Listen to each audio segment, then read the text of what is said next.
늦가을 서울의 밤비는 지독하리 많지 차가웠습니다. 3년간 저는 그 집의 유령이었습니다. 살아 숨쉬지만 누구의 눈에도 띄지 않는 존재. 남편은 단 한 번도 저를 안아주지 않았고, 시어머니의 눈에는 제가 하는 모든 것이 못마땅할 뿐이었습니다. 그리고 마침내 남편이 이혼 서류를 내밀던 날, 저는 그를 원망하는 대신 작은 사진 한 장을 건넸습니다. 서울가정법원 앞에서 그는 무너져 내렸습니다. 가을 장마의 마지막 비가 갠 뒤 서늘한 바람이 불어오던 저녁이었습니다. 발코니 밖 화단에 심어둔 국화잎에는 미처 마르지 않은 빗방울이 보석처럼 맺혀 있었습니다. 강남의 고급 빌라 박 회장 댁의 넓은 주방에서는 제가 정성껏 끓인 전복죽이 김을 모락모락 피우고 있었습니다.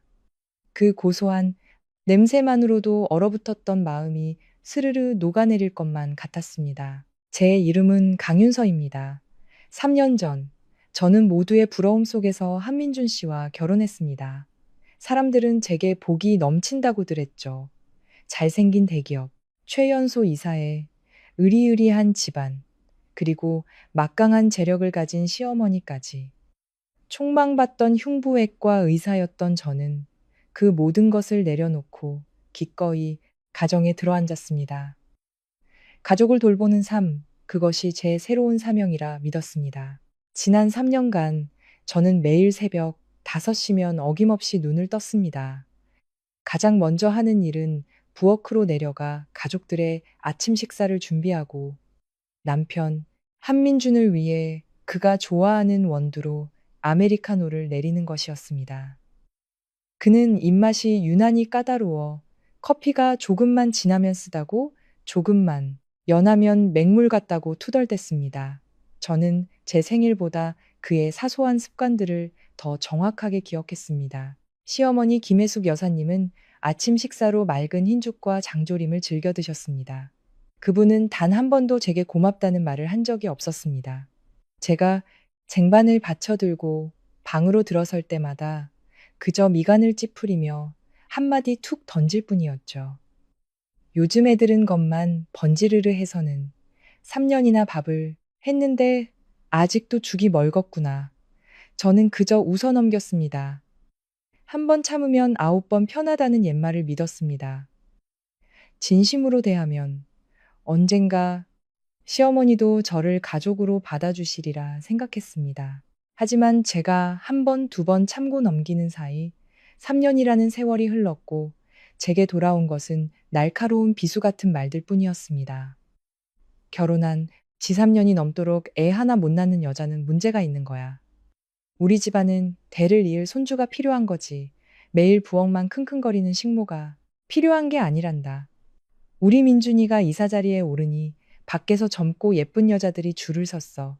한 번은 친척들이 다 모인 자리에서 제 면전에 대고 이렇게 말하기도 했습니다. 마른 장작에서 어찌 불꽃이 일겠느냐. 그 말을 듣는 순간 목구멍에 뜨거운 것이 울컥 차올랐지만 제 곁에 앉아있던 민준 씨는 아무것도 듣지 못한 사람처럼 침묵을 지켰습니다. 그날 오후는 우리의 세 번째 결혼 기념일이었습니다. 저는 이른 아침부터 시장에 나가 민준 씨가 좋아하는 식재료들을 사왔습니다. 최상급 한우, 안심으로는 스테이크를 준비하고 살아있는 활전복으로는 버터구이를 만들었습니다. 단골 베이커리에 들러 우리가 처음 만난 날을 기념하는 레터링 케이크도 찾아왔습니다.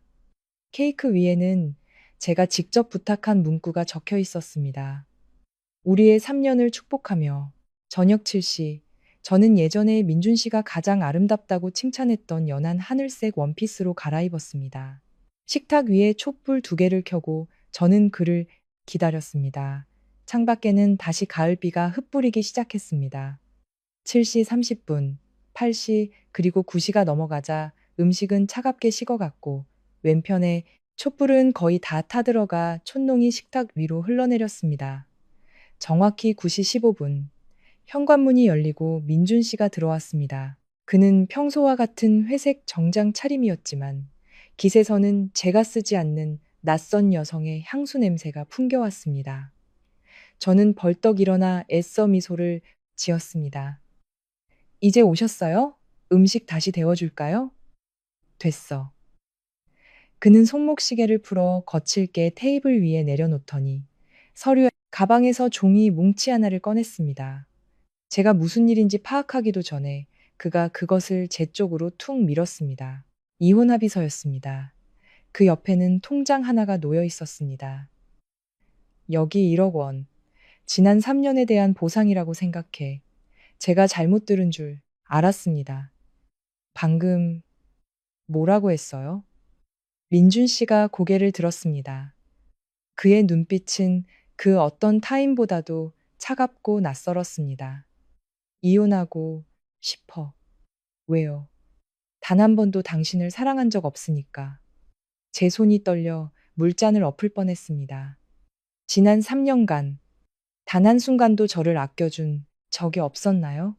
그는 몇 초간 침묵하더니 내뱉었습니다. 없어. 그때 2층 계단에서 시어머니의 슬리퍼 끄는 소리가 들려왔습니다. 김 여사님은 보라색 실크 잠옷 차림으로 마치 이 순간을 오랫동안 기다려온 사람처럼 천천히 걸어 내려왔습니다. 내 아들 말이 맞다. 너도 이제 눈치껏 행동해야지. 그녀는 의자를 끌어당겨 앉더니 제 머리부터 발끝까지 훑어보았습니다. 애초에 민준이가 너랑 결혼한 건 널 불쌍하게 여겨서였어. 이제 수진이가 돌아왔잖니. 젊고 예쁜 데다 아이까지 낳을 줄 아는 애야. 아내 노릇도 못하면서 그 자리 지켜서 뭐 하겠니? 저는 그 자리에 얼어붙었습니다. 최수진, 민준 씨의 옛 연인이었던 그 이름. 제가 남편을 바라보며 물었습니다. 그 여자와 다시 결혼하고 싶은 거예요?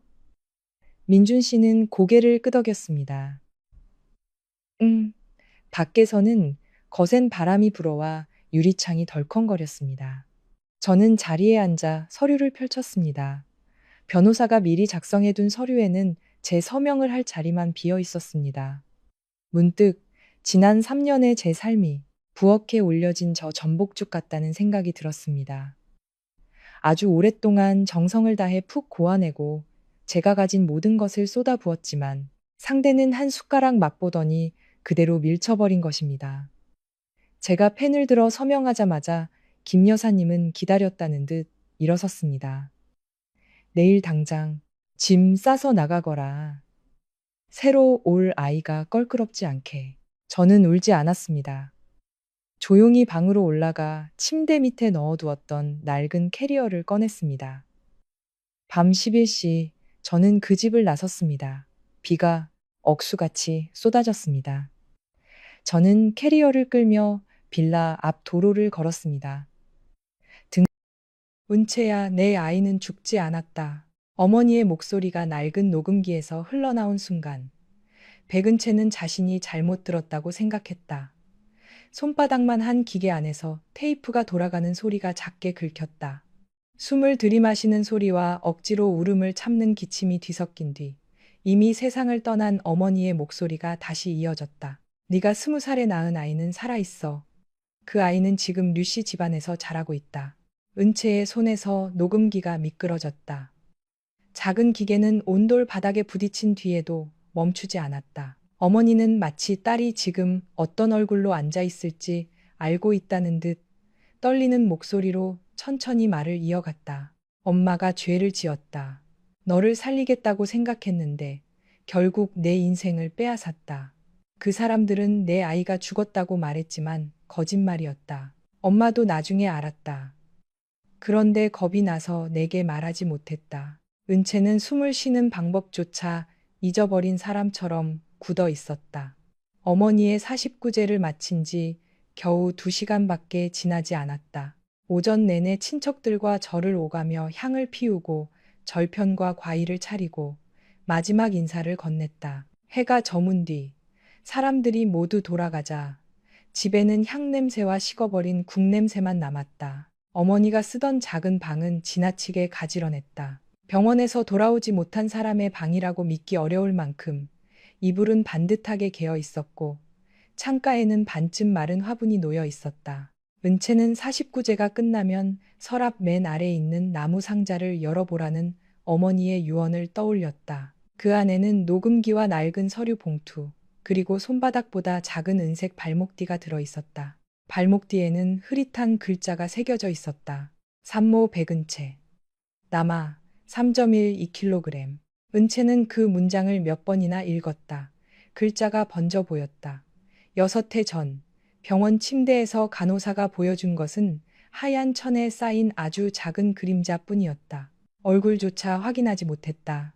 의사는 아기가 태어난 직후 호흡하지 못했다고 말했다. 그녀는 수술과 과다출혈로 정신이 흐려진 상태였고 어머니는 눈물을 흘리며 아이를 보지 않는 편이 낫다고 했다. 그날 이후 은채는 아이 이야기를 단 한 번도 입 밖에 꺼내지 않았다. 꿈에서 울음소리를 들은 날에도, 길에서 갓난아이를 아는 젊은 엄마를 보았을 때에도 그녀는 자신에게 아이가 있었던 적이 없는 것처럼 살아왔다. 그래야만 숨을 쉴 수 있었다. 그러나 발목뒤는 분명히 존재했다. 죽었다던 아이의 몸에 채워졌어야 할 물건이 어머니의 서랍 속에서 발견되었다. 녹음기 속 목소리가 잠시 끊겼다. 어머니는 울음을 삼키느라 한동안 말을 잇지 못했다. 아이 이름은 류도윤이다. 6살이고 울산에서 살고 있어. 내일 류가의 후계자로 공식 발표된다는 기사가 날 거야. 네가 이 녹음을 들을 때쯤이면 이미 늦었을지도 모른다. 그래도 가봐라. 다만 네가 엄마라는 걸 처음부터 밝히지는 마. 그 집안은 돈과 체면을 지키기 위해서라면 무슨 일이든 할 수 있는 사람들이야. 은채는 두 손으로 입을 막았다. 울음이 터질 것 같았지만 소리는 나오지 않았다. 머릿속에는 6해 전의 기억들이 날카로운 조각처럼 떠올랐다. 그해 겨울, 은채는 20살이었다. 대학 입학을 앞두고 있었지만 어머니 한정임이 급성 골수성 백혈병 진단을 받으면서 모든 계획이 무너졌다. 보험으로 해결되지 않는 치료비와 무균실 비용, 간병비가 끝없이 쌓였다. 전주의 작은 반찬 가게를 처분해도 부족했고 외삼촌에게 빌린 돈은 이미 갚을 길이 없었다. 그때 병원 사회 사업실을 통해 한 여자가 은채를 찾아왔다. 한명숙이라는 이름의 여자는 단정한 회색 정장을 입고 있었고 손가락에는 은채가 평생 만져볼 일도 없을 것 같은 커다란 보석 반지가 끼워져 있었다. 명숙은 자신을 울산의 산업설비회사인 유성중공업 회장 부인이라고 소개했다. 그리고 자신의 아들 류태겸에게 필요한 것은 사랑이 아니라 법적으로 문제가 없는 아내라고 말했다. 당시 태겸은 30을 앞두고 있었다. 그는 집안이 정한 결혼을 거부했고 경영권 승계에도 관심이 없다고 선언한 상태였다. 그러나 류가의 정관에는 장남이 결혼에 적자를 두어야만 지분 일부를 상속받을 수 있다는 오래된 조건이 남아 있었다. 창업주였던 할아버지가 가족을 묶어두기 위해 만든 조항이었다. 명숙은 은채에게 1년짜리 혼인 계약을 제안했다. 혼인 신고만 하고 서로의 생활에는 관여하지 않는다. 공개 행사에 몇 번 참석하고 계약 기간이 끝나면 조용히 이혼한다. 그 대가로 어머니의 치료비 전액과 은채가 다시 공부할 수 있는 비용을 지급하겠다고 했다. 은채는 처음에는 거절했다. 사람의 결혼을 돈으로 사고 파는 말이 역겨웠다. 그러나 그날 밤 병원에서 어머니가 피를 토했고 담당 의사는 새로운 치료를 시작하지 않으면 한 달도 장담하기 어렵다고 했다. 은채는 다음 날 계약서에 서명했다. 그녀와 류태겸은 혼인신고를 하던 날 처음 마주했다. 태겸은 검은 코트를 입고 구청 민원실에 나타났다. 키가 크고 얼굴이 지나치게 침착해서 자신과 같은 장소에 있는 사람처럼 느껴지지 않았다. 그는 계약서 내용을 이미 알고 있었고 은채에게 미안하다는 말도 고맙다는 말도 하지 않았다. 대신 서류에 서명한 뒤 짧게 말했다. 내 가족이 무슨 말을 하든 믿지 마십시오. 계약 기간이 끝나면 약속한 대로 자유롭게 해드리겠습니다. 은채는 그의 말이 이상하다고 생각했다.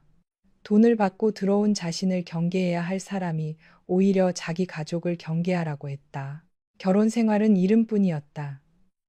은채는 전주의 병원을 오갔고 태겸은 울산과 해외 현장을 오가며 거의 집에 들어오지 않았다. 두 사람이 부부로 보일 필요가 있는 날에만 같은 차를 타고 행사장에 갔다. 사진 기자들 앞에서는 팔짱을 끼었지만 차 문이 닫히는 순간 서로 다른 방향을 바라보았다. 그러던 중 창업주 기일을 맞아 안동 종가에서 제사가 열렸다. 명숙은 은채에게 며느리 역할을 요구했다. 새벽부터 전을 부치고 탕국을 끓이고 어른들에게 술을 올리라고 했다. 은채는 실수하지 않으려고 애썼지만 집안 친척들은 그녀의 출신과 말투, 학력을 흉보았다. 밤늦게 제사가 끝난 뒤 은채는 부엌에서 혼자 설거지를 했다. 손가락은 찬물에 불어 있었고 허리는 펴지지 않았다. 그때 태겸이 부엌으로 들어와 아무 말 없이 옆에 섰다. 그는 소매를 걷고 남은 그릇을 씻기 시작했다. 은채는 당황해 그를 말렸다. 사람들이 보면 이상하게 생각할 거예요. 이미 이상한 집안입니다. 더 이상해져도 상관없습니다. 그 말에 은채는 자신도 모르게 웃었다. 태겸은 처음으로 그녀를 오래 바라봤다. 두 사람 사이에 있던 단단한 벽에 아주 작은 금이 간 순간이었다. 그날 밤 폭설 때문에 길이 막혔고 종가의 빈 방이 부족해 두 사람은 같은 방을 써야 했다. 서로에게 등을 돌리고 누웠지만 잠은 오지 않았다. 태겸은 왜 이런 계약을 받아들였느냐고 물었고 은채는 어머니의 병을 이야기했다. 은채가 왜 가족과 싸우지 않느냐고 묻자 태겸은 자신이 반항할수록 집안은 더 약한 사람을 이용한다고 대답했다. 두 사람은 새벽이 밝아올 때까지 이야기를 나누었다. 태겸은 회사의 하청 노동자가 사고로 다쳤을 때 경영진이 책임을 피하려 했던 일, 그 문제를 공개하려다가 아버지에게 내쫓길 뻔했던 일을 털어놓았다. 은채는 자신이 영양학을 공부해 아픈 사람을 위한 식단을 만들고 싶었다고 말했다. 그날 두 사람은 처음으로 계약 상대가 아니라 상처 입은 한 사람으로 서로를 바라보았다. 며칠 뒤 태겸은 해외 출장을 앞두고 은채가 머무는 전주의 작은 집을 찾아왔다. 어머니의 상태를 확인하고 필요한 것이 없는지 묻기 위해서였다. 갑자기 폭우가 쏟아졌고 도로가 통제되면서 그는 하룻밤을 머물게 되었다. 두 사람 사이에 무슨 일이 있었는지 은채는 오랫동안 기억하지 않으려 했다. 강요도 거래도 아니었다. 서로의 외로움이 잠시 같은 방향을 바라본 밤이었다. 아침이 되자 태겸은 미안하다고 말했다. 은채는 후회하지 않는다고 대답했지만 두 사람은 그날 이후 더 조심스럽게 거리를 두었다. 한 달 뒤 은채는 임신 사실을 알게 되었다.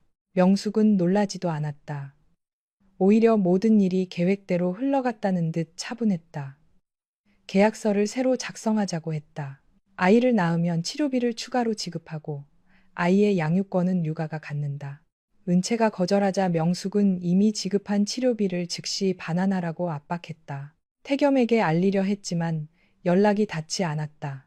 그는 해외 플랜트 사고를 수습하기 위해 중동에 머물고 있었다. 은채가 보낸 메시지와 이메일은 전부 차단되었다. 나중에야 그녀는 태겸의 개인 비서가 명숙의 지시를 받고 모든 연락을 가로챘다는 사실을 알게 되었다. 은채는 아이를 포기하지 않겠다고 버텼다. 그러나 어머니의 상태가 다시 악화되자 선택지는 사라졌다. 명숙은 출산까지만 버티면 아이와 함께 살 방법을 생각해 보겠다고 거짓말했다. 은채는 아기의 움직임을 느낄 때마다 배를 감싸고 약속했다. 무슨 일이 있어도 지켜주겠다고, 자신이 받은 돈을 모두 갚고 둘이 어디로든 떠나겠다고 말했다. 출산 예정일보다 보름 빠른 밤, 은채는 갑작스러운 진통으로 병원에 실려갔다.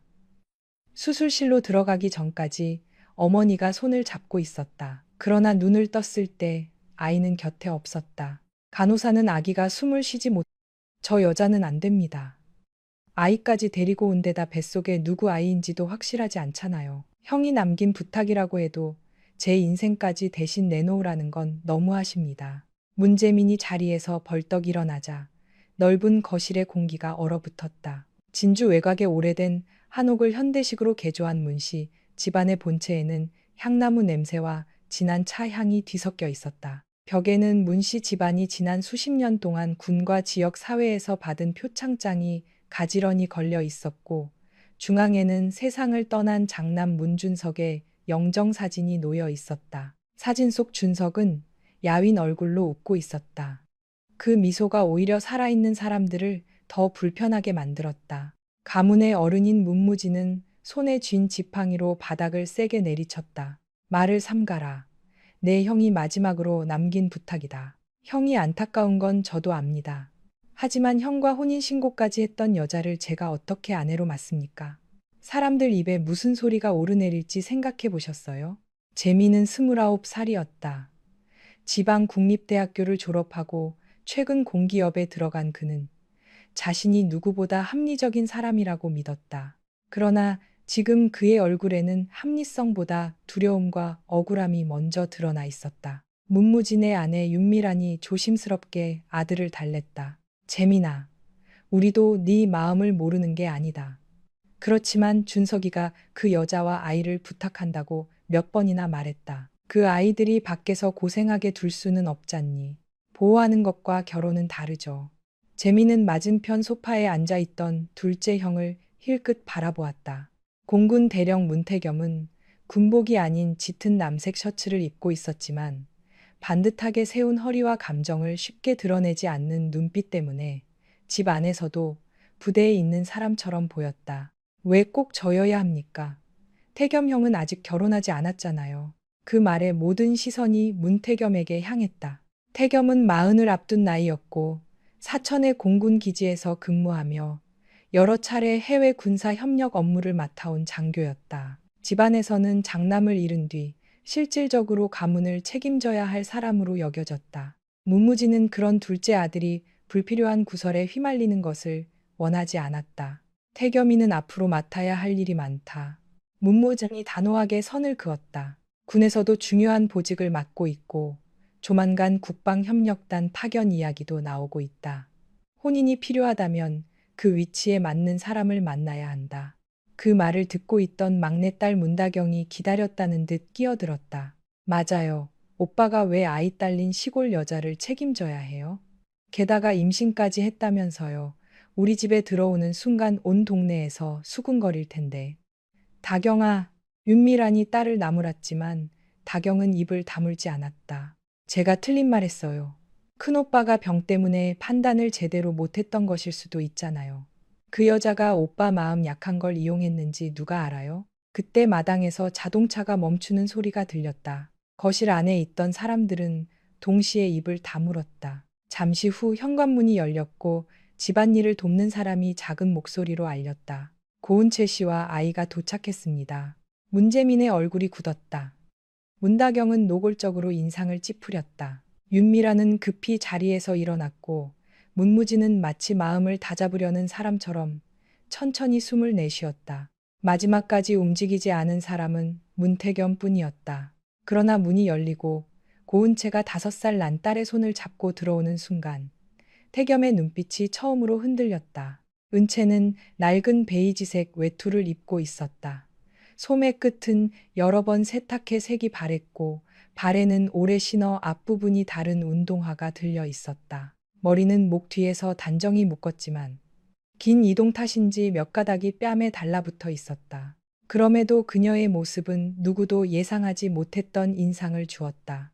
거친 생활 속에서 지친 기색은 있었지만 시선을 피하지 않았고 누군가에게 잘 보이려 애쓰지도 않았다. 창백한 얼굴에는 화장기가 거의 없었으나 또렷한 눈매와 담담한 표정 때문에 오히려 더 눈에 띄었다. 그녀의 뒤에 숨은 아이는 작은 분홍색 가방을 양손으로 꼭 쥐고 있었다.